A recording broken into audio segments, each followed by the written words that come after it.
I want to show a few of the new things, new research tools, new tools to get at the content. Let's see.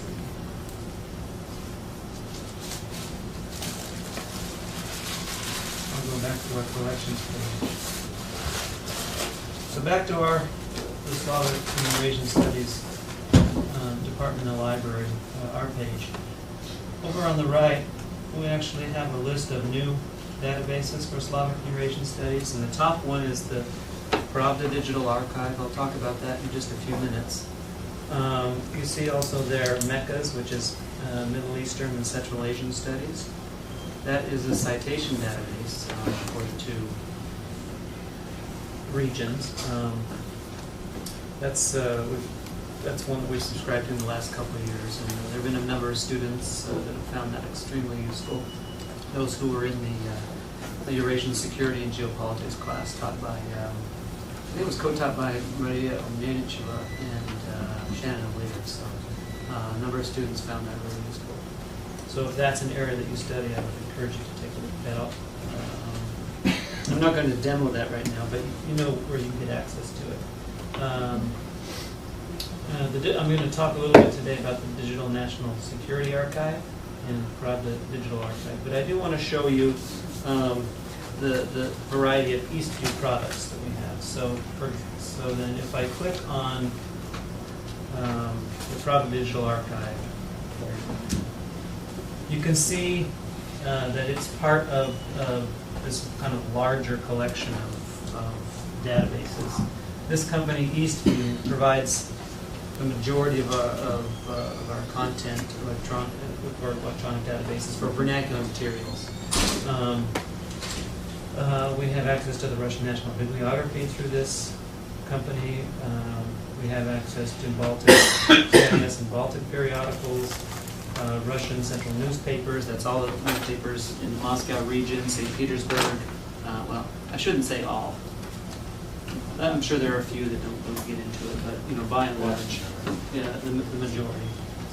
We recently, thanks to Greece, we were able to subscribe to the Russian regional newspapers. So if you're studying how something affects the regions, or how certain regions view things, for example, if you study the Voronezh region, which I found out recently, thanks to Jake Kipp, is kind of a hotbed of rebellion, even in the communist world. You can kind of see how they are responding to Putin's policies or what have you. There's military security periodicals here, if that is your topic of study. If you're studying Ukraine, we have Ukrainian publications, and this product it includes a mix of newspapers as well as journals, published material. Let's see, we've got the full run of Vопросы Истории, which is essential for historians. So we've CIS and Baltic periodicals, so English and Russian periodicals coming out of Latvia, Lithuania, Estonia, also coming out of Kazakhstan, Tajikistan. The main ones like, let me just click on this list of them. So it shows you the list of all of the newspapers with all this primary source material. You can see some from Uzbekistan here, Turkmenistan, Moldova. They're all in Russian except for a few that are in English. And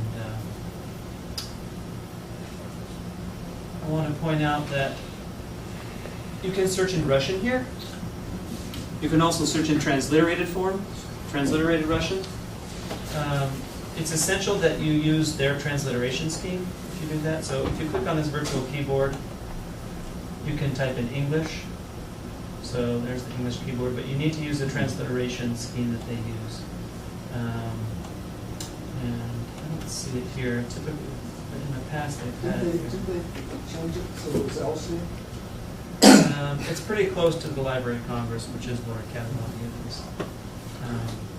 But you can go and type in Russian here. You can either type off it, or put the buttons here, or you can set your down here. You can set your.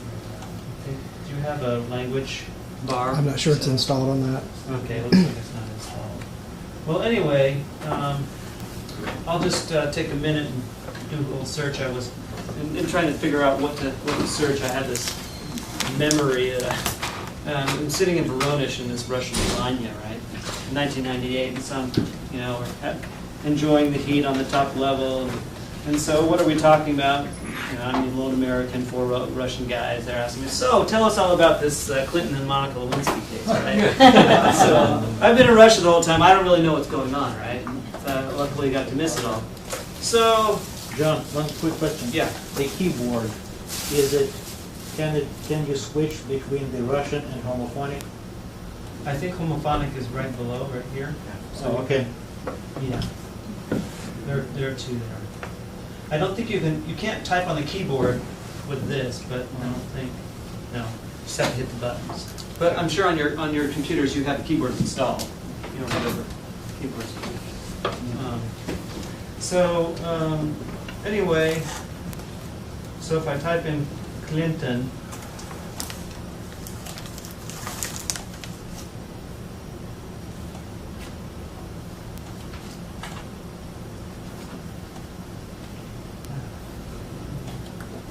yes, and then I hit and.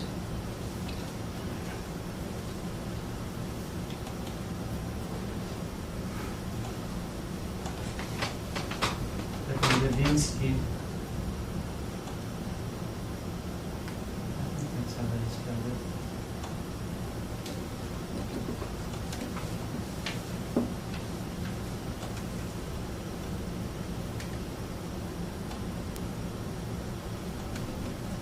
See if I got that right.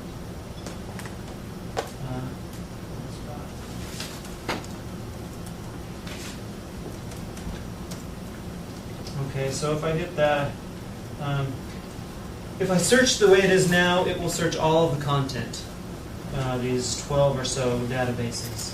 I can search one or another of them by hitting selected and clicking the box, but you can just search all of them for right now. What I found was quite entertaining. So if you click on this, and so you can see how many hits you get, 1,647 articles. So if you want to survey the Russian response to Clinton, what they're reporting on, it's there. The lighter side of research, I guess. And the one that I found that was quite interesting is this one. Презервативы под марками Clinton и Lewinsky. So you've got condoms that a Chinese company has branded as Clinton and Lewinsky. And if you scroll down a little bit, read a little bit further, you will find out that Clinton is assigned the class of Lux, whereas Lewinsky is assigned the class of Standard. You can have fun with this. There are more serious things, but I thought everyone would get that. I basically had to tell my Russian friends that I really don't know anything about it. But they were saying, what's the big deal?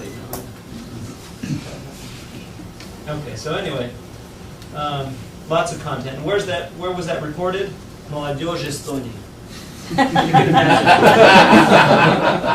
So you can see the range of content you're getting here. Here's an article from Estonia, news newspaper. There's Комсомольская правда here. There's Независимая газета. And you've even got Коммерсант День, so it's all mixed. All right. So please be aware of these Eastview information services databases. And for those of you who are new, graduate students, we'll look at those in greater detail and some of the techniques that are part of Alex's class and some other classes. So that's Eastview in 7 minutes. I'm running out of time a little bit, but let me actually go away from Eastview for a minute. I want to go to the Digital National Security Archive. This is something that we got access to a year or two ago.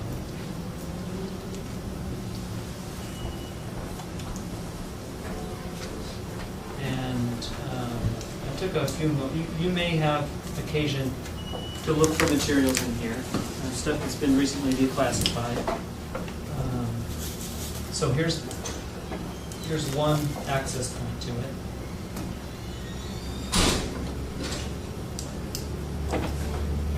Yeah, there we go. So this is what the website to the data, or what the database interface looks like. And I wanted to show you just a couple of components or features. It's the most comprehensive collection of declassified government documents available in online format. Covers critical world events, countries, U.S. policy from World War II to present.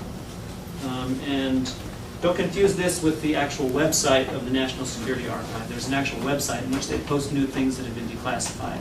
This is kind of like the repository where they put all the online stuff. Okay? So you can either go visit the Digital National Security Archive at George Washington University, or you can use this product if you're